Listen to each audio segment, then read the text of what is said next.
was thorough. It went through every stage of the Indian judicial process and culminated in a Supreme Court judgment. I think we should leave it at that.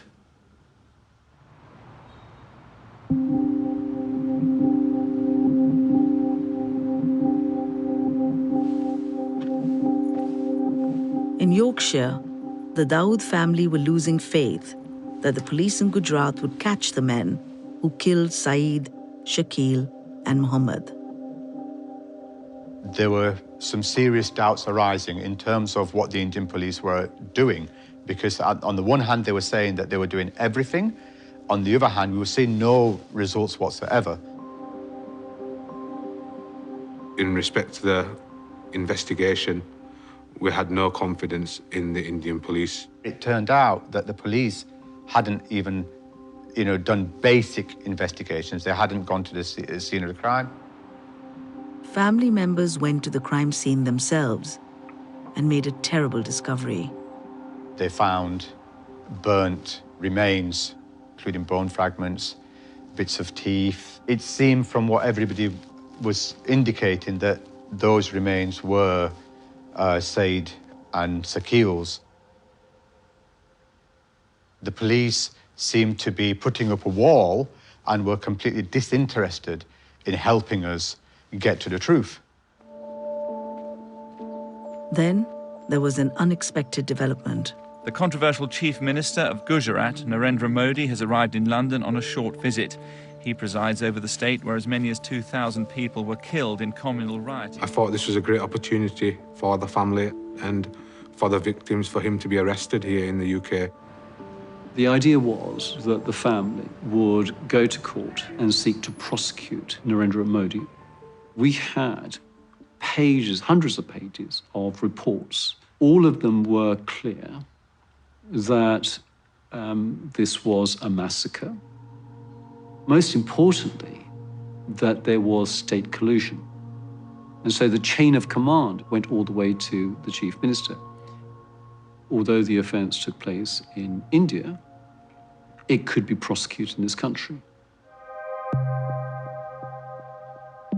An Indian diplomat said when news of the plan leaked, there was panic.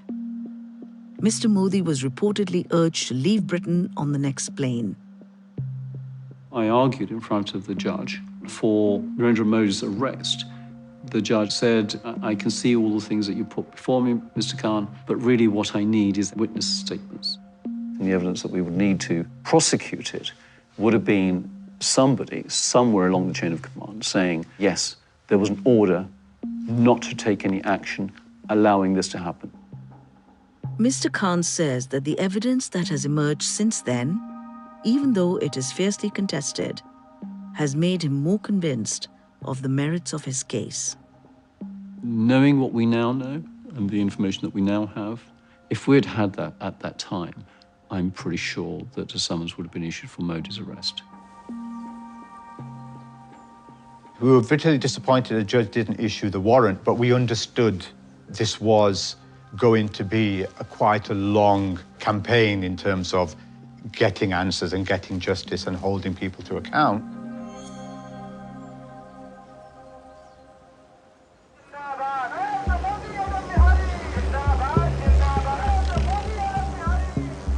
Western governments began to take action against Narendra Modi over the Gujarat violence. The UK imposed a diplomatic boycott and de facto travel ban. There was essentially a travel ban imposed on Modi. I would like to have seen much stronger action, but I think we probably did end up doing as much as we could. In 2005, the US government formally revoked a visa for Mr. Modi under a law that targets government officials responsible for severe violations of religious freedom.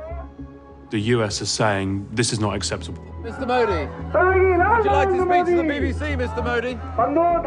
Barred from entering the United States, barred from entering the United Kingdom. On the international stage, it makes him somewhat of a pariah.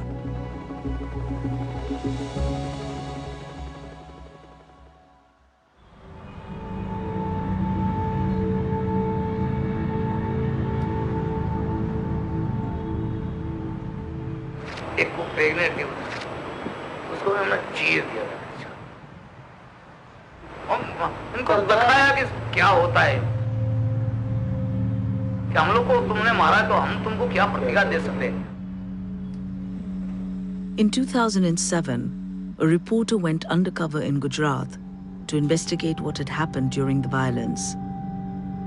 Posing as a Hindu extremist, he secretly filmed one of the killers boasting about the role he had played. Babu Bajrangi was accused of leading a mob that killed around 100 people. किसी को नहीं छोड़ा, पनपने नहीं चाहिए. मैं तो आज भी बोलता हूँ कि कुछ भी हो, लेडीज हो, बच्चे हो, कुछ भी हो, काटने से कुछ मारो, काटो, जलाना. कैसा लगता है जब मारते तो कैसा लगता है? मजा आता है ना सब. उसको मार के आके घर पे सो गए. Mr. Bajrangi made an extraordinary claim about Narendra Modi. He said that when he was arrested for murder, several months after the massacre, Mr. Modi helped him get bail by changing the judge.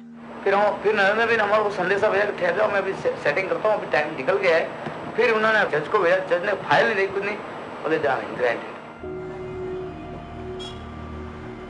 Mr. Bajrangi later claimed he was reading from a script given to him by the reporter, though a judge ruled the veracity of the sting was not in dispute. In 2012, Mr. Bajrangi was jailed for murder. And he wasn't the only one who made damaging claims about Mr. Modi.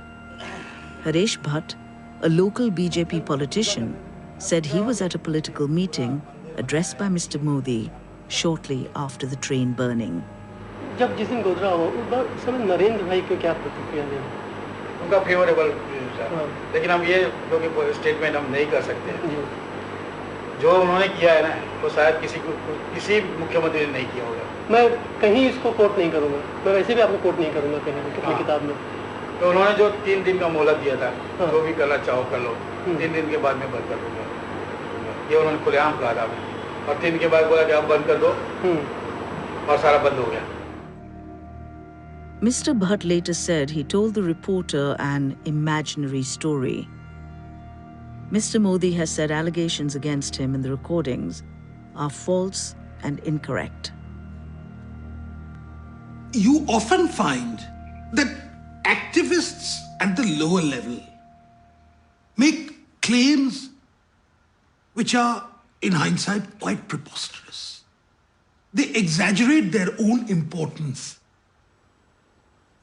But pressure was now building for a new investigation into the violence.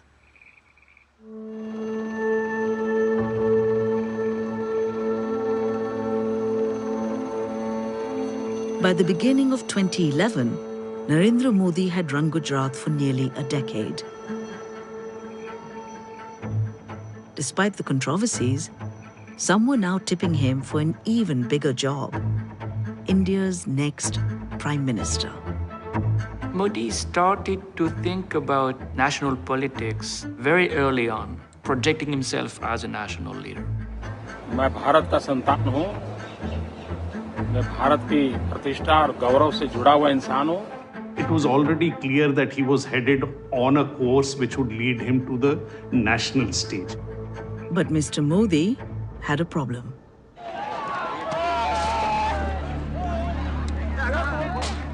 India's Supreme Court had ordered a wide-ranging investigation into the Gujarat violence. A special investigation team, or SIT, was examining the Dawood family murders and allegations made by Ishan Jaffri's widow that Mr. Modi was part of a criminal conspiracy that led to the disorder and killings across the state.